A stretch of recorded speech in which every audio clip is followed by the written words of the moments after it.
Good morning, all of you.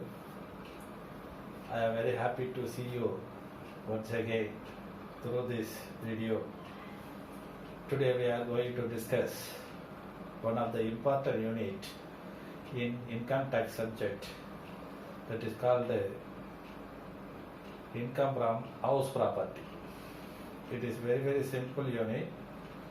If you clearly watch this video, you can work out the problems without any difficulty. The unit title is income from house property. Income from house property. Here the house property can be classified into two types. One is self-occupied house, another one is let out house.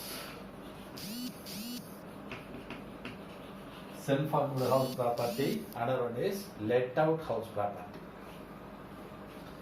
Self-occupied, that means the household owner அவருடைய சொந்த உபயோகத்துக்காக சொந்தமாக பயன்படுத்திக்கிறது அந்த வீட்டை.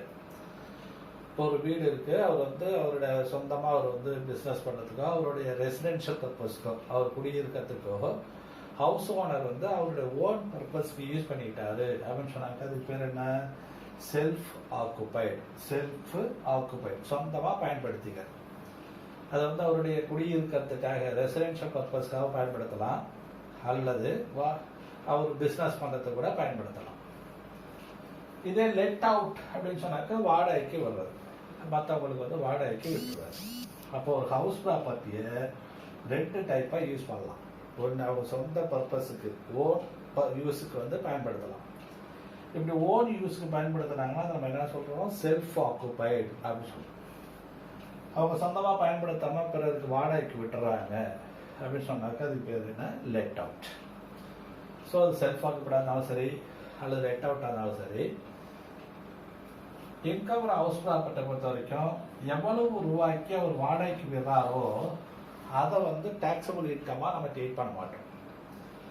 இப்போ mister A ஒரு வீட்டை monthly 5,000 rupeesக்கு வாடகைக்கு விடுறாருன்னு வச்சுக்கோங்க. அந்த 5,000 தான் அவருக்கு இன்கம், அந்த ஹவுஸ் ப்ராப்பர்ட்டிலேருந்து இன்கம் வந்ததுன்னு சொல்லி நம்ம டிட்டர்மினேஷன் பண்ணுறது கிடையாது. அதுக்கு நம்ம டேக்ஸ் போடுறது கிடையாது. அப்போ இன்கம் டேக்ஸ் அத்தாரிட்டிஸ் என்ன பண்ணுவாங்க? அந்த ஹவுஸோடைய ஆனுவல் ரெண்டல் வேல்யூ அப்படின்னு சொல்லி ஒன்று கண்டுபிடிப்பாங்க. ஆனுவல் ரெண்டல் வேல்யூ அப்படின்னு சொல்லிட்டு ஒன்று கண்டுபிடிப்பாங்க. அப்போ ஆனுவல் ரெண்டல் வேல்யூங்கிறது என்ன? ஒரு வருஷத்துல அந்த வீட்டு எவ்வளவு இன்கம் ஏர்ன் பண்ண முடியும், அந்த வீட்டிலேருந்து எவ்வளவு வருமானம் வரும் அப்படிங்கிறத யார் டிட்டர்மினேஷன் பண்ணுவாங்கன்னா ஏஓ, அசஸ்மெண்ட் ஆஃபீஸர் டிட்டர்மினேஷன் பண்ணுவாங்க. அப்போ ஆக்சுவலாக எவ்வளோக்கு வாடகைக்கு வரோமோ அதுக்கு டேக்ஸ் கிடையாது. நம்ம என்ன கண்டுபிடிக்கணும்? அந்த ஹவுஸோடைய ஏர்னிங் கெப்பாசிட்டி, அந்த ஹவுஸ்லேருந்து வரக்கூடிய இன்கம் எவ்வளவு அப்படிங்கிறத இன்கம் டேக்ஸ் அத்தாரிட்டிஸ் கண்டுபிடிப்பாங்க. அந்த ஆனுவல் ரெண்டல் வேல்யூக்கு தான் நம்ம என்ன செய்யணும்? டேக்ஸ் போடணும். ஆக்சுவல் ரெண்ட் ரிசீவ்டுக்கு டேக்ஸ் போட மாட்டோம். ஆனுவல் ரெண்டல் வேல்யூக்கு தான் நம்ம டேக்ஸ் போடணும். அப்போ ஃபர்ஸ்ட் எடுத்தோடனே நம்ம என்ன செய்யணும்? ஆனுவல் ரெண்டல் வேல்யூ கண்டுபிடிக்கணும். அதான் ஸ்டெப் நம்பர் 1. அப்போ ஸ்டெப் நம்பர் 1 என்ன? ஆனுவல் ரெண்டல் வேல்யூ கண்டுபிடிக்கிறது. இந்த ஆனுவல் ரெண்டல் வேல்யூ எப்படி கண்டுபிடிக்கிறது? அதான் determination of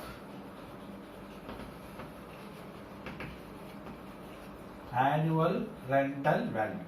Determination of annual rental value பார்ப்போம். இதுக்கு நம்ம டிஃப்ரெண்ட் டைப்பான ரெண்டல் வேல்யூஸ் நீங்க முதல்ல நல்லா அண்டர்ஸ்டாண்ட் பண்ணணும். ஒரு ஹவுஸ் ஒரு முனிசிபல் லிமிட்டுக்குள்ள இருக்கு அப்படின்னு சொன்னாக்க முனிசிபல் கார்பரேஷன் என்ன பண்ணுவாங்க? பீரியாடிக்லி ஒன்ஸ் முனிசிபல் டேக்ஸ் போடுறதுக்காக சர்வே எடுப்பாங்க. ஒவ்வொரு ஹவுஸும் எவ்வளவு லென்த் இருக்கு, எவ்வளவு பர்த் இருக்கு, எவ்வளவு அகலம் இருக்கு, எவ்வளவு நீளம் இருக்கு, எத்தனை ஃப்ளோர் பில்டிங் கட்டியிருக்காங்க, அதோடைய வேல்யூ எவ்வளவு அப்படிங்கிறத கண்டுபிடிப்பாங்க. அப்போ முனிசிபல் கார்பரேஷன் ஒரு வேல்யூ கண்டுபிடிக்கிறாங்க இல்லையா, அதுக்கு பேர் என்னது? Municipal rental value. Municipal rental value means that is a rental value determined by the municipal corporation for charging the municipal tax. Municipal tax போறதுக்காக என்ன பண்ணுவாங்க, municipal rental value கண்டுபிடிப்பாங்க. அது எவ்வளவு பார்த்தோம். அடுத்தது fair rental value அப்படின்னு ஒன்று இருக்கு. fair rental value அப்படின்னு சொன்னா இந்த ஹவுஸ் இருக்குல்ல, இப்போ இந்த ஹவுஸ் இதே மாதிரி ஹவுஸ் இதே லொக்கேஷன்ல அது இதே மாதிரி லொக்கேஷன்ல அடுத்தவங்க எவ்வளவுக்கு வாடகைக்கு விடுறாங்க. So that is a rental value of the similar type of the house in the similar location or the similar type of the house in the same location. அதே இடத்துல இதே மாதிரி வீடு மற்றவங்க எவ்வளோக்கு வாடகை விடுறாங்க, அல்லது இதே மாதிரி மற்ற இடத்துல இதே மாதிரி ஹவுஸை மற்றவங்க வந்து எவ்வளோ ரூபாய்க்கு வாடகைக்கு விடுறாங்க அப்படிங்கிறத வந்து கண்டுபிடிப்பாங்க. அப்படி கண்டுபிடிக்கிறதுக்கு பேர் என்ன, fair rental value. Fair rental value means others the same type of the house let out in the same location or similar location. இது municipal corporation fix பண்ற வேல்யூ municipal rental value.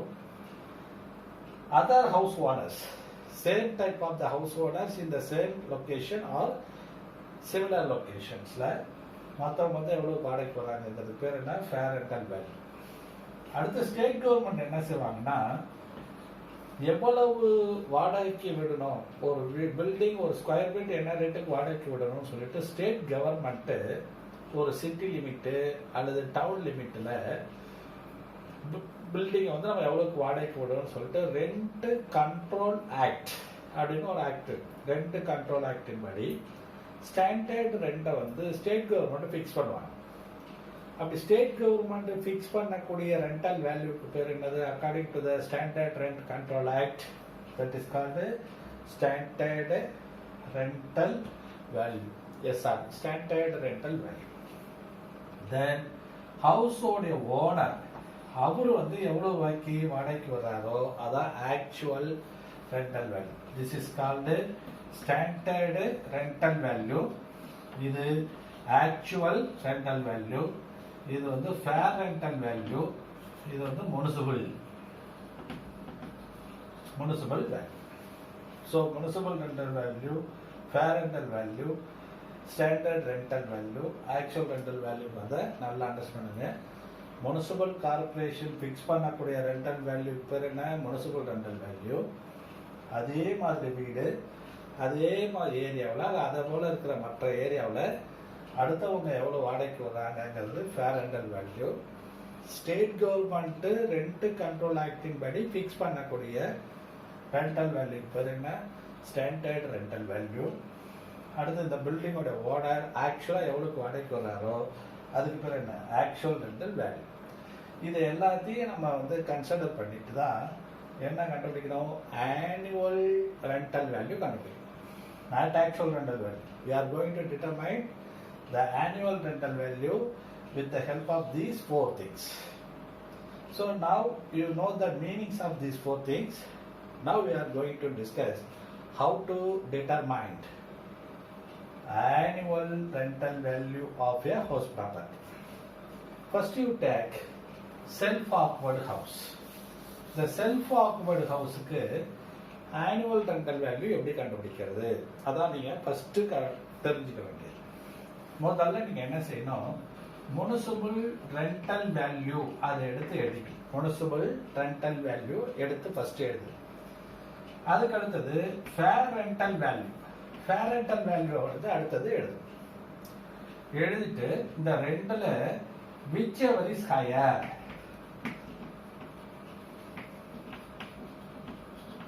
இந்த ரெண்டுல எது அதிகமா இருக்கு அப்படிங்கிறத கண்டுபிடிக்கும். அது எப்படி எழுதுவோம் நம்ம, whichever is higher, WEH, whichever is higher அப்படிங்கிறத எழுதும். இந்த ரெண்டுல எது அதிகமான அமௌண்டோ அதை எடுத்து எழுதிட்டு அதுக்கு பக்கத்துல standard rental value, state government fix பண்றாங்களே ஸ்டாண்டர்ட் ரெண்டல் வேல்யூ, அந்த ஸ்டாண்டர்ட் ரெண்டல் வேல்யூ எடுத்து எழுதி இது ரெண்டுல whichever is less. Next, now standard rental value கொடுத்தாங்கன்னா இந்த ஹையஸ்ட் வேல்யூயும் ஸ்டாண்டர்ட் ரெண்டல் வேல்யூ கம்பேர் பண்ணுங்க. கம்பேர் பண்ணிட்டு அதுல லீஸ்ட் அமௌண்ட் எதுன்னு பார்க்கணும். இந்த ரெண்டுல வந்து லீஸ்ட் அமௌண்ட் எது அப்படின்னு பார்த்தா அந்த லீஸ்ட் அமௌண்ட் தான் என்ன எடுத்துக்கணும், ஆனுவல் ரெண்டல் வேல்யூ எடுத்துக்கணும். At any cost the rental value should not be exceed the standard rent value. According to the Rent Control Act, the rent should not be exceed. Therefore, இதை வந்து நீங்க ரெண்டு compare பண்ணும்போது least எடுத்து. இப்போ self ஆயில் ஹவுஸுக்கு ஆனுவல் ரெண்டல் வேல்யூ எப்படி கண்டுபிடிக்கிறத பார்த்தோம். அடுத்தது let out house. Let out ஹவுஸுக்கு நம்ம எப்படி ஆனுவல் ரெண்டல் வேல்யூ கண்டுபிடிக்கிறத பார்க்க போறோம். முதல்ல நீங்க என்ன செய்யணும், முனிசிபல் ரெண்டல் வேல்யூ அதை எடுத்து எழுதணும். ஃபர்ஸ்ட் எடுத்து முனிசிபல் ரெண்டல் வேல்யூ எடுத்து எழுதணும். அதோட ஃபேர் ரெண்டல் வேல்யூ, அந்த ஃபேர் ரெண்டல் வேல்யூக்குள்ளே அதை எடுத்து எழுதணும். எழுதிட்டு இந்த ரெண்டுல whichever is higher, அந்த ஹையஸ்ட் வேல்யூ எதிர்பார்த்து அதை எடுத்து எழுதிக்கணும். First you have to compare municipal rental value and fair rental value. Find which one is higher. The highest value is taken. After that, you have to compare with the standard rental value. Standard rental value கொடுத்திருந்தாங்கன்னா, if it is applicable, then compare the standard rental value with the highest one. Now we have to find out whichever is less. இந்த ரெண்டாவது ஸ்டெப்ல நீங்க என்ன செய்யணும், இதுல least amount எது அப்படிங்கறத எடுத்து எழுதணும். ஏன் ஸ்டாண்டர்ட் ரெண்டல் வேல்யூவை விட இந்த வேல்யூ வந்து ஹையஸ்டா இருக்கக்கூடாது. ஸ்டேட் கவர்மெண்ட் ரெண்ட் கண்ட்ரோல் ஆக்டின் படி ஃபிக்ஸ் பண்ணக்கூடிய ரெண்டை விட இந்த வேல்யூஸ் வந்து ஹையஸ்டா இருக்கக்கூடாது. அதனால தான் இங்க வந்து whichever is least. தென் இந்த லீஸ்ட் அமௌண்ட் கண்டுபிடிக்கிறோம் இல்லையா, இதுக்கு பேர் தான் எக்ஸ்பெக்டட் ரெண்டல் வேல்யூ. இதுக்கு பேர் என்னது, எக்ஸ்பெக்டட் ரெண்டல் வேல்யூ. இந்த எக்ஸ்பெக்டட் ரெண்டல் வேல்யூவோட ஆக்சுவல் ரெண்ட் ரிசீவ்ட் எடுத்து எழுதும். எழுதி இதுல வந்து whichever is higher எழுதும். இந்த ஹையஸ்ட் வேல்யூ தான் கிராஸ் ஆனுவல் ரெண்டல் வேல்யூ. இதுக்கு பேர் என்னது, ஆனுவல் ரெண்டல் வேல்யூ. அப்போ லெட் அவுட் ப்ராப்பர்ட்டிக்கு நம்ம எப்படி ஆனுவல் ரெண்டல் வேல்யூ கண்டுபிடிக்கிறது, ஃபர்ஸ்ட் எடுத்தோடனே முனிசிபல் ரெண்டல் வேல்யூ எடுத்து எழுதணும், ஃபேர் ரெண்டல் வேல்யூ எடுத்து எழுதணும். இந்த ரெண்டுல எது ஹையஸ்டோ அதை எடுத்து எழுதணும். அடுத்து ஸ்டாண்டர்ட் ரெண்டல் வேல்யூ கொடுத்துருந்தாங்கன்னா அதை இங்க எழுதி ரெண்டையும் whichever is less பார்க்கணும். சப்போஸ் இந்த ஸ்டாண்டர்ட் ரெண்டல் வேல்யூ இல்லைன்னு சொன்னாக்க இந்த ஹையஸ்ட் வேல்யூவோட ஆக்சுவல் ரெண்ட் ரிசீவ்ட கம்பேர் பண்ணணும். இது ரெண்டையும் கம்பேர் பண்ணி இதுல வந்து ஹையஸ்ட் எதுன்னு பார்க்கணும். ஸ்டாண்டர்ட் ரெண்டல் வேல்யூ கொடுத்தாதான் லெஸ் வேல்யூ கண்டுபிடிச்சு அந்த லெஸர் வேல்யூவோட ஆக்சுவல் ரெண்ட் ரிசீவ்ட எழுதி கம்பேர் பண்ணும்போது ஹையஸ்ட் வரும். இன்கேஸ் இப்போ இந்த ஸ்டாண்டர்ட் ரெண்டல் வேல்யூ தரலன்னு சொன்னா, ஸ்டாண்டர்ட் ரெண்டல் வேல்யூ தரல அப்படின்னு சொன்னாக்க இதோட இதான் எக்ஸ்பெக்டட் ரெண்டல் வேல்யூ, இதோட ஆக்சுவல் ரெண்ட் ரிசீவ்ட் அதை எடுத்து எழுதி இப்பயும் நீங்க என்ன செய்யணும், whichever is highest தான், whichever is higher. Standard rental value கொடுக்கும்போது தான் whichever is less எடுத்துட்டு அப்புறமா ஆக்சுவல் ரெண்டல் வேல்யூ எடுத்துக்கணும். I hope that now you are very clear about. இப்போ கிராஸ் ஆனுவல் வேல்யூ கண்டுபிடிச்சாச்சு. கிராஸ் ஆனுவல் வேல்யூ கண்டுபிடிச்சதுக்கு அடுத்தது நம்ம என்ன செய்யணும், நெட் ஆனுவல் வேல்யூ கண்டுபிடிக்கணும். கிராஸ் ஆனுவல் வேல்யூ அதுல இருந்து less municipal tax. Municipal tax கொடுத்திருந்தாங்கன்னா அதை மைனஸ் பண்ணணும். கிராஸ் ஆனுவல் கண்டுபிடிச்சதுக்கு அடுத்தது முனிசிபல் டாக்ஸ் அது இருந்துச்சுன்னா அதை மைனஸ் பண்ணணும். இந்த முனிசிபல் டாக்ஸை வந்து மைனஸ் பண்ண பிறகு வரதுக்கு பேர் என்னன்னா நெட் ஆனுவல் வேல்யூ. எப்போனா வேக்கன்சியோ அல்லது அன்ரியலைஸ் ரெண்டோ இல்லாதப்ப, வேக்கன்சி ஆர் அன்ரியலைஸ் ரெண்ட் இது இல்லை அப்படிங்கிறப்ப முனிசிபல் டாக்ஸ் இருந்துச்சுன்னா அந்த முனிசிபல் டாக்ஸ் வந்து நம்ம என்ன செய்யணும், மைனஸ் பண்ணணும்.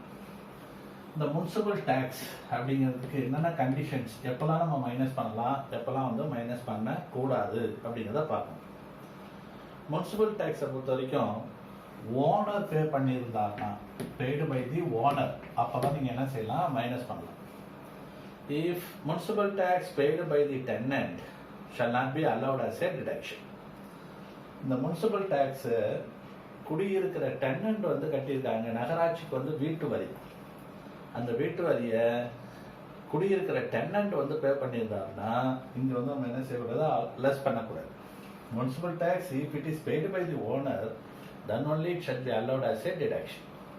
Otherwise if it is paid by the tenant should not be deducted. அப்ப டெனன்ட் பே பண்ணியிருந்தா மைனஸ் பண்ணக்கூடாது, ஓனர் பே பண்ணியிருந்தா மட்டும்தான் மைனஸ் பண்ணணும். நெக்ஸ்ட், இந்த முனிசிபல் டேக்ஸ் வந்து that should be related to such a building. இப்போ நம்ம எந்த பில்டிங்க்கு வந்து நம்ம கணக்கு போட்டுக்கிட்டு இருக்கோமோ, அசஸ் பண்ணிட்டு இருக்கோமோ, அந்த பில்டிங்கான முனிசிபல் டேக்ஸா இருக்கும். வேற பில்டிங்கான முனிசிபல் டேக்ஸை கட்டியிருந்தாங்கன்னா அப்போ வந்து அலோட கூடியது. that should be related to such a building. நம்ம எந்த ப்ராப்பர்ட்டி இப்போ வந்து நம்ம அசஸ் பண்ணிட்டு இருக்கோமோ அந்த ப்ராப்பர்ட்டிக்குள்ளேயே முனிசிபல் டேக்ஸா இருக்கும்.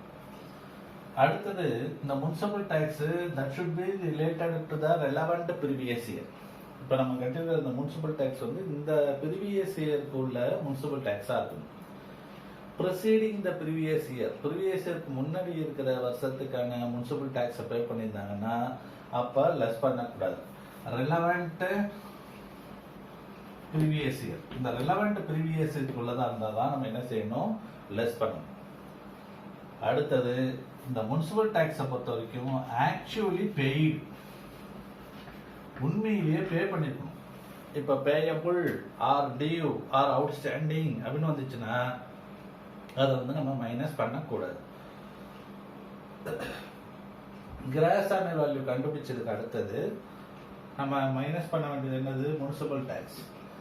இந்த முனிசிபல் டேக்ஸை மைனஸ் பண்ணும்போது நீங்க வந்து ரொம்ப கேர்ஃபுல்லா கவனிக்கணும். முனிசிபல் டேக்ஸ் வந்து ஓனர் கட்டியிருக்காரு, அந்த பில்டிங்கோட ஓனர் கட்டியிருந்தாருன்னா தான் நீங்க லெஸ் பண்ணணும். டெனன்ட் கட்டியிருந்தாருன்னா மைனஸ் பண்ணக்கூடாது. அடுத்தது, அந்த முனிசிபல் டேக்ஸ் வந்து related to such a building. நம்ம எந்த பில்டிங்க்கு வந்து அசஸ் பண்ணிக்கோமோ அந்த பில்டிங்கான முனிசிபல் டேக்ஸ் ஆகணும். வேற பில்டிங்கான முனிசிபல் டேக்ஸை வந்து இங்க லெஸ் பண்ணக்கூடாது. அடுத்தது, நம்ம எந்த ப்ரீவியஸ் இயருக்கு இப்போ கால்குலேஷன் போட்டுக்கிறோமோ அந்த ரெலவெண்ட் ப்ரீவியஸ் இயருக்கு உள்ள முனிசிபல் டேக்ஸை மைனஸ் பண்ணலாம். அந்த முனிசிபல் டேக்ஸை ஆக்சுவலி பெய்டா இருந்தால் தான் மைனஸ் பண்ணணும், ஆர் டியூவா இருந்தால் நீங்கள் மைனஸ் பண்ணக்கூடாது. இப்போ இந்த முனிசிபல் டேக்ஸ் வந்து சம்மில் பார்த்தீங்கன்னா வேற நேமில் கொடுப்பாங்க. உங்களுக்கு ஹவுஸ் டேக்ஸ் அப்படி கொடுப்பாங்க, ஃபயர் டேக்ஸும் கொடுப்பாங்க, அடுத்து எவாலுவேஷன் செஸ் அப்படி கொடுப்பாங்க, சானிடேஷன் செஸ் அப்படி கொடுப்பாங்க.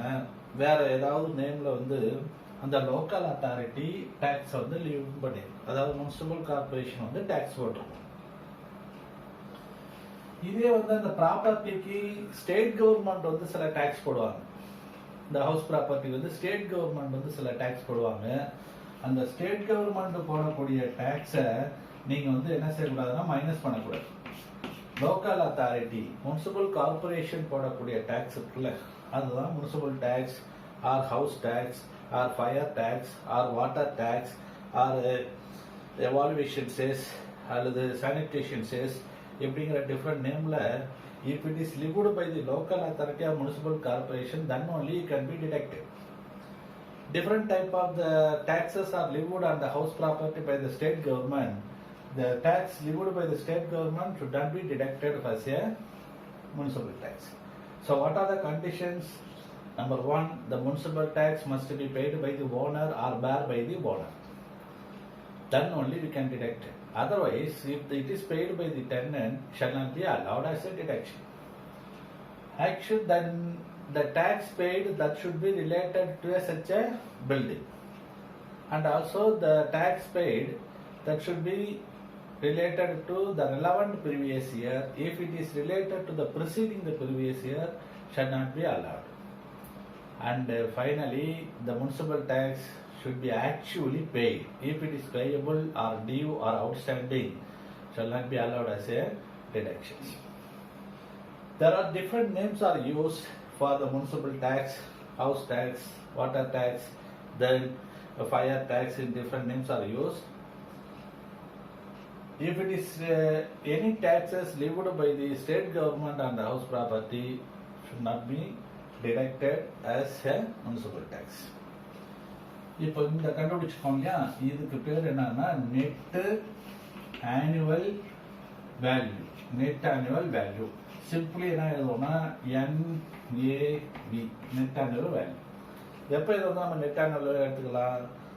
வேக்கன்சி இருக்கக்கூடாது, அன்ரியலைஸ்டு ரெண்ட் இருக்கக்கூடாது.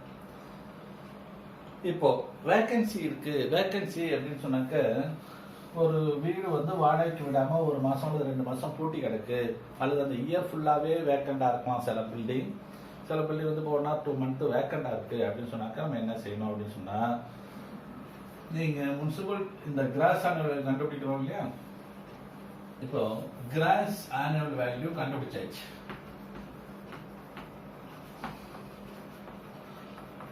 கிராஸ் ஆனுவல் வேல்யூ கண்டுபிடிச்சதுக்கு அடுத்தது இப்போ நம்ம முனிசிபல் டேக்ஸை லெஸ் பண்ணணும்னு பார்த்தோம். சப்போஸ் வந்து ஹவுஸ் 1 மாசம் அல்லது 2 மாசம் வேக்கண்டா இருக்கு, வாடகைக்கு விடாம பூட்டி கிடந்திருக்கு. அதே மாதிரி வாடகைக்கு குடியிருந்தவங்க கிட்ட இருந்து ஒரு கொஞ்சம் வாடகை பணத்தை ரெண்ட்டை வந்து நம்ம வசூல் பண்ண முடியல அப்படின்னு சொன்னா அதுக்கு பேர் அன்ரியலைஸ்டு ரெண்ட். அன்ரியலைஸ்டு ரெண்ட்டுங்கிறது என்ன? குடியிருக்கிற டெனண்ட் கிட்ட இருந்து நம்ம வந்து வாடகை பணத்தை வசூல் பண்ண முடியாம போடுது. Unable to collect the rent from the tenant. இந்த மாதிரி வேக்கண்ட் இருக்கும் போதும் அன்ரியலைஸ்டு ரெண்ட் இருக்கும் பொழுதும் நம்ம எப்படி சம் போடுறோம்னு பார்ப்போம். இப்போ கிராஸ் ஆனுவல் கண்டுபிடிச்சதுக்கு அடுத்தது அதுல இருந்து நம்ம எதை லெஸ் பண்ணணும்னா அன்ரியலைஸ்டு ரெண்ட். அன்ரியலைஸ்டு ரெண்ட்ங்கிறது என்னது? குடியிருக்கிற டெனண்ட் கிட்ட இருந்து கொஞ்சம் வாடகை பணத்தை வசூல் பண்ண முடியல, ஒரு 5000, 4000, 3000 ஏதோ ஒரு அமௌண்ட்டை வந்து நம்மளால வசூல் பண்ண முடியல அப்படின்னு சொன்னாக்க இப்போ நம்ம என்ன செய்யணும்? அந்த ஆக்சுவல் ரெண்ட் இருக்கு இல்லையா, ஆக்சுவல் ரெண்ட் ரிசீவபிள் அதுல இருந்து அன்ரியலைஸ்டு ரெண்ட்டை வந்து மைனஸ் பண்ணிடணும். இப்போ ஒரு மாசத்துக்கு 5000 ரூபாய்க்கு நம்ம வாடகைக்கு விடுறோம்னு வச்சுங்க. ஆக்சுவல் ரெண்ட் மந்த்லி 5000க்கு நம்ம வாடகைக்கு வரும். அப்போ மந்த்லி 5000க்கு வாடகைக்கு வரோம்னா இந்த 12 மாசத்துக்கு பார்த்தீங்கன்னா 60000 ரூபாய். இதுதான் வந்து என்னது? Actual rental value. இந்த ஆக்சுவல் ரெண்டல் வேல்யூல இருந்து நம்ம என்ன செய்யணும்? எவ்வளவு அமௌண்ட் இப்போ ஒரு 7000 நம்ம அவர்கிட்ட இருந்து கலெக்ட் பண்ண முடியல அப்படின்னு சொன்னாக்க அந்த 7000 எவ்வளவு அன்ரியலைஸ் ரெண்ட் கொடுக்குறாங்களோ அந்த அன்ரியலைஸ் ரெண்ட்டை வந்து மைனஸ் பண்ணி போட்டணும். இப்போ நம்ம வந்து கிராஸ் ஆனுவல் வேல்யூ கண்டுபிடிக்கிறதுல அன்ரியலைஸ்டு ரெண்ட் அண்ட் வேக்கன்சி இருக்கும்போது நம்ம எப்படி கிராஸ் ஆனுவல் வேல்யூ கண்டுபிடிக்கிறது அப்படிங்கிறத பார்க்க போறோம். இப்போ முதல்ல நீங்க என்ன செய்யணும்? முனிசிபல் ரெண்டல் வேல்யூ அதை ஃபர்ஸ்ட் எடுத்து எழுதிக்கணும்.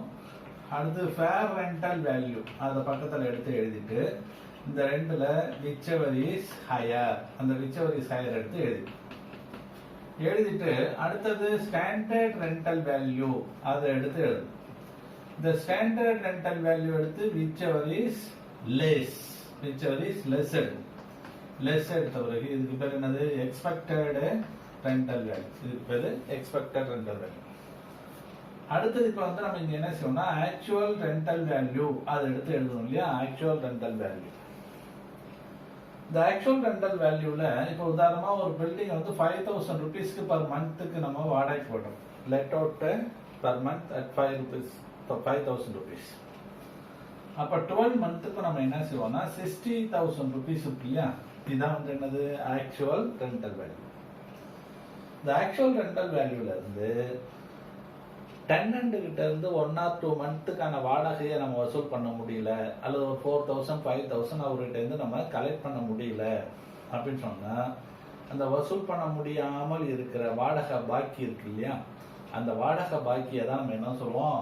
Unrealised rent. Unrealised rent, that is a rent could not be collected from the tenant. அப்ப எவ்வளவு அமௌண்ட் வந்து நம்ம ரெண்ட்டை கலெக்ட் பண்ண முடியாம இருக்கோ அதை வந்து என்ன செய்யணும்?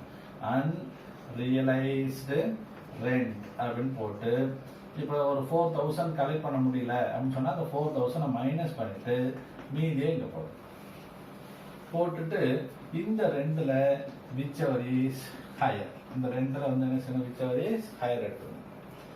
இப்போ அன்ரியலைஸ்டு ரெண்ட் கொடுத்துருந்தாங்க அப்படின்னு சொன்னா நம்ம என்ன செய்யணும், ஆக்சுவல் ரெண்டல் வேல்யூ இப்போ மந்த்லி எவ்வளோ ரெண்ட்டுக்கு நம்ம வாடகைக்கிறோமோ அதை வந்து 12ஆல் மல்டிப்ளை பண்ணிடணும்.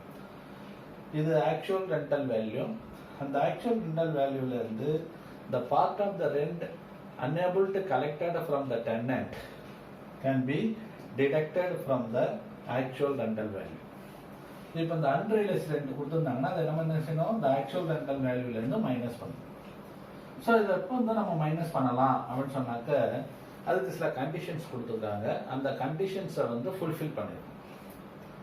ஒன்று, இப்போ இந்த அன்ரியலைஸ்டு ரெண்ட் வந்து நம்ம எப்போ கலெக்ட் பண்ண முடியும், டிடக்ட் பண்ண முடியும் அப்படின்னு சொன்னால், டெனன்ட் இருக்கார்ல, குடியிருக்கிறவர், அவர் வந்து இந்த பில்டிங்கை வெக்கேட் பண்ணிட்டு போயிருக்கணும். இந்த பில்டிங் ஷுட் பி வெக்கேட்டட். அவர் வந்து அதில் குடி இருக்கக்கூடாது. அவர் வந்து அந்த பில்டிங்கை வந்து என்ன செஞ்சிருக்கணும், காலி பண்ணியிருக்கணும். ரெண்டாவது, அந்த டெனன்ட் வந்து ஆக்சுவலி போனோஃபைடாக இருக்கணும். போனோஃபைடுனா அவரோட நிதி நிலைமை மோசமாகி அவரால் பணம் கட்ட முடியாத சுச்சுவேஷனில் இருக்கும். ஸோ அப்போ போனோஃபைடாக இருக்கணும், ரெண்டாவது கண்டிஷன். மூணாவது கண்டிஷன், இப்போ இந்த வீட்டை அவர் வெக்கேட் பண்ணிட்டு போய் இதே ஓனருக்கு சொந்தமான வேற ஒரு பில்டிங்கை வந்து அவர் என்ன செய்யக்கூடாது, ஆக்குபை பண்ணியிருக்கக்கூடாது. இப்போ இந்த தெருவில் ஒரு வீடு இருக்குது, இங்கே வாடகை கட்டாமல் இவரை வந்து நம்ம வெக்கேட் பண்ணிடுறோம். இதே ஓனருக்கு சொந்தமான வேற ஒரு தெருவில் வேற ஒரு வீட்டில் போய் அவர் குடியிருக்கக்கூடாது. இப்போ என்னென்ன கண்டிஷன்ஸ் வந்து, இந்த பில்டிங்கை வந்து அவர் வெக்கேட் பண்ணியிருக்கணும், நம்பர் 1. நம்பர் 2, அந்த டெனன்ட் வந்து ஆக்சுவலி போனோஃபைடாக ஆயிருக்கணும். நம்பர் 3, இந்த ஓனருக்கு சொந்தமான வேற எந்த பில்டிங்லேயும் போய் இந்த போனோஃபைடு டெனன்ட் வந்து ஆக்குபை பண்ணியிருக்க கூடாது. நம்பர் 4, இந்த ரியலைஸ் பண்ண முடியாமல் இருக்கிற, வசூலாகாமல் இருக்கிற வாடகையை ரெக்கவர் பண்ணுறதுக்கான எல்லா ஸ்டெப்புமே என்ன செஞ்சிருக்கணும், இந்த ஓனர் எடுத்துக்கணும். இந்த owner should taken some necessary steps to recover the unrealised rent. So இந்த கண்டிஷன்ஸ் எல்லாம் ஃபுல்ஃபில் பண்ணியிருந்தாங்கன்னா, பில்டிங்கை வெக்கேட் பண்ணிட்டு போயிருக்கணும், அந்த டெனன்ட் வந்து போனோஃபைடு ஆயிருக்கணும், இந்த ஓனருக்கு சொந்தமான வேற எந்த பில்டிங்கையும் அந்த டெனன்ட் வந்து ஆக்குபை பண்ணியிருக்க கூடாது, கலெக்ஷன் ஆகாமல் பெண்டிங் இருக்கிற அந்த வாடகை பணத்தை வசூல் பண்ணுறதுக்கான ஸ்டெப்ஸ் எல்லாத்தையும் இந்த ஓனர் வந்து எடுத்துருக்கணும். இந்த மாதிரி செஞ்சுருந்தாங்கன்னா அப்போ ஏஓ சாட்டிஸ்ஃபைடு ஆனாரு, அசஸ்மெண்ட் ஆஃபீஸர் வந்து இது சம்மந்தமாக சாட்டிஸ்ஃபைடு ஆகிட்டா அப்போ நம்ம என்ன செய்யலாம், ஆக்சுவல் ரெண்டல் வேல்யூல இருந்து அன்ரியலைஸ்டு ரெண்ட்டை மைனஸ் பண்ணிட்டு மீதியை போட்டுட்டு தான் எக்ஸ்பெக்டட் ரெண்டல் வேல்யூவோட நம்ம வந்து ஹையர் விச் கம்பேர் பண்ணிட்டு விச் இஸ் ஹையர் கண்டுபிடிக்கும். இப்போ நம்ம சொன்ன கண்டிஷன்ஸ்ல ஏதோ ஒன்று அவர் சாட்டிஸ்ஃபை பண்ணலை அப்படின்னு சொன்னால் AO not satisfied, that means you cannot be deducted unrealised rent from the actual rental value. Next, இப்போ இதை கண்டுபிடிச்சு வச்சிட்டோம். இதுக்கு அடுத்தது அந்த பில்டிங் ஒரு 2 months ஆர் 3 months வந்து வேக்கண்டா இருக்கு. இப்போ ஒரு டெனன்ட் வந்து காலி பண்ணிட்டு போயிடுறாங்க. அப்புறம் புதுசாக டெனன்ட் வரதுக்கு 1 மாதம் 2 மாதம் ஆகுது.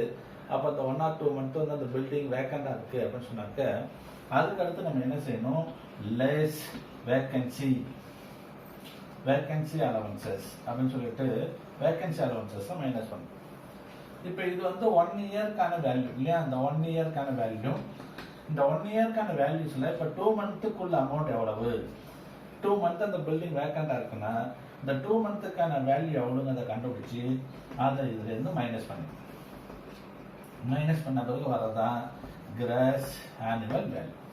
அப்போ கிராஸ் ஆனுவல் வேல்யூ வந்து நம்ம ஏற்கனவே படித்தது அன்ரியலைஸ்டு ரெண்ட்டும் வேக்கன்சியும் இல்லாமல். ஒருவேளை அன்ரியலைஸ்டு ரெண்ட் வேக்கன்சி கொடுத்துருந்தாங்கன்னா ஃபர்ஸ்ட் நீங்கள் லெஸ் பண்ண வேண்டியது அன்ரியலைஸ்டு ரெண்ட்டை. அதை லெஸ் பண்ணதுக்கு அப்புறம் வேக்கன்சியை நம்ம வந்து என்ன செய்யணும், மைனஸ் பண்ணணும். மைனஸ் பண்ணுற பிறகு வர்றதுதான் கிராஸ் ஆனுவல் வேல்யூ. இந்த கிராஸ் ஆனுவல் வேல்யூ கண்டுபிடிச்சதுக்கு அடுத்தது நம்ம என்ன கண்டுபிடிக்கணும், நெட் ஆனுவல் வேல்யூ கண்டுபிடிக்கணும். இப்போ நெட் ஆனுவல் வேல்யூ கண்டுபிடிச்சாச்சு.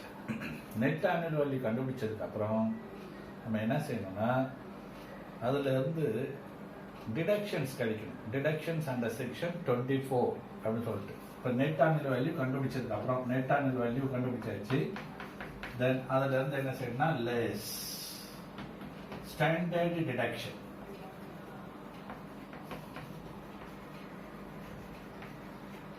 அண்டர் செக்ஷன் 24 செக்ஷன் படி ஸ்டாண்டர்ட் டிடக்ஷன் அப்படின்னு சொல்லிட்டு irrespective ஆஃப் எல்லாத்துக்கும் நம்ம கொடுக்கணும். அதாவது செல்ஃப் ஆக்குபைடு ஹவுஸ்க்கு கொடுக்க கூடாது. லெட் அவுட் ஹவுஸ் இருக்கு இல்லையா, லெட் அவுட் ஹவுஸ், இந்த லெட் அவுட் ஹவுஸ்க்கு வந்து நெட் ஆனுவல் கண்டுபிடிச்சதுக்கு அப்புறம் ஸ்டாண்டர்ட் டிடக்ஷன் அப்படின்னு சொல்லிட்டு ஒன்று கொடுக்கணும். இந்த ஸ்டாண்டர்ட் டிடக்ஷன் எதுக்காக கொடுக்குறோம் அப்படின்னு சொன்னா, இந்த வீடை வந்து ரிப்பேர் பண்ணுவாங்க இல்லையா, அப்பப்போ ஏதாவது ஃபால்ட் வருது, அப்போ அந்த ஃபால்ட்டெல்லாம் அவங்க ரிப்பேர் பண்ணணும். அது மாதிரி ரிப்பேர் பண்ணுறதுக்கு வந்து அவங்களுக்கு நிறையா செலவாகும். அப்போ அவர் இஷ்டத்துக்கு செய்ய சொன்னாக்க வரக்கூடிய வாடகை பணத்தை பூரா செலவு செஞ்சுட்டேன் அப்படின்னு சொல்லி கணக்கு அனுப்பார்.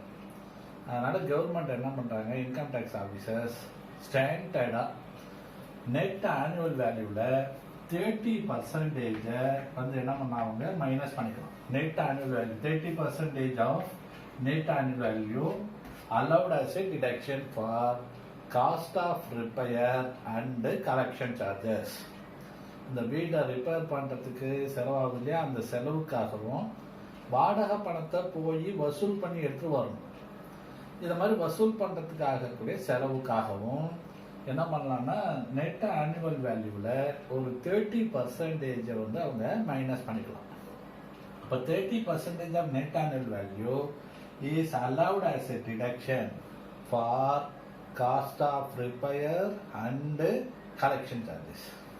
இப்போ நம்ம இங்கே எவ்வளோ நெட் ஆனுவல் வேல்யூ கண்டுபிடிச்சிருக்கோமோ அது 30% எடுத்துக்கணும். நெட் ஆனுவல் வேல்யூவில் 30% எடுத்து வச்சுக்கணும். தென் இந்த வீடு இருக்கு இல்லையா, இந்த ஹவுஸ், இந்த ஹவுஸ் ப்ராப்பர்ட்டியை வந்து கன்ஸ்ட்ரக்ஷன் பண்ணுறதுக்காக அல்லது அந்த ஹவுஸ் ப்ராப்பர்ட்டியை வந்து பர்ச்சேஸ் பண்ணுறதுக்காக அல்லது அந்த ஹவுஸை வந்து மாடிஃபிகேஷன் ரெனோவேஷன் பண்ணுறதுக்காக அவங்க ஏதாவது லோன் வாங்கியிருந்தாங்கன்னா அந்த லோனுக்கான இன்ட்ரெஸ்ட்டை வந்து என்ன செய்யலாம், இதுலேருந்து மைனஸ் பண்ணிக்கலாம். அப்போ அந்த ஸ்டாண்டர்ட் டிடக்ஷன் இந்த 30% கொடுக்குறோம் அப்படின்னா, இது வந்து 24 சப்செக்ஷன் ஏ. அடுத்து இன்ட்ரெஸ்ட் ஆன் லோன், இது வந்து 24B. இந்த 24B படி என்ன செய்யலாம்னா மைனஸ் பண்ணிக்கலாம். இன்ட்ரெஸ்ட் ஆன் லோனை வந்து மைனஸ் பண்ணலாம். ஸோ இந்த இன்ட்ரெஸ்ட் ஆன் லோன் வந்து எப்போ நம்ம மைனஸ் பண்ண முடியும், the loan borrowed for the purpose of construction of the property or purchase of the property or renovation of the property, repair of the property or modification of the property. அந்த ப்ராப்பர்ட்டியை வாங்குறதுக்கு அல்லது இந்த ஹவுஸை கட்டுறதுக்கு அல்லது ஹவுஸை repair பண்ணுறதுக்கு அல்லது அந்த ஹவுஸை வந்து மாடிஃபிகேஷன் பண்ணுறதுக்கு ரெனோவேஷன் பண்ணுறதுக்கு லோன் வாங்கியிருந்து அந்த லோனுக்கு அவங்க இன்ட்ரெஸ்ட் கொடுத்துருந்தாங்கன்னா அந்த இன்ட்ரெஸ்ட்டை அண்டர் செக்ஷன் 24 சப்செக்ஷன் பி படி என்ன செய்யலாம், நெட் ஆனுவல் வேல்யூலேருந்து மைனஸ் பண்ணலாம். அப்போ 2 ஐட்டம் மட்டும்தான் நம்ம மைனஸ் பண்ண முடியும். ஒன்று வந்து ஸ்டாண்டர்ட் டிடக்ஷன், இது ப்ராப்ளத்தில் கொடுக்கவே மாட்டாங்க. கம்பல்சரி நீங்கள் வந்து என்ன செய்யணும், நீங்களாகவே தான் கொடுக்கணும். இதுக்கான இன்ஸ்ட்ரக்ஷன் எதுவுமே ப்ராப்ளத்தில் இருக்காது. ஸ்டாண்டர்ட் டிடக்ஷனுங்கிற வேர்டே வராது.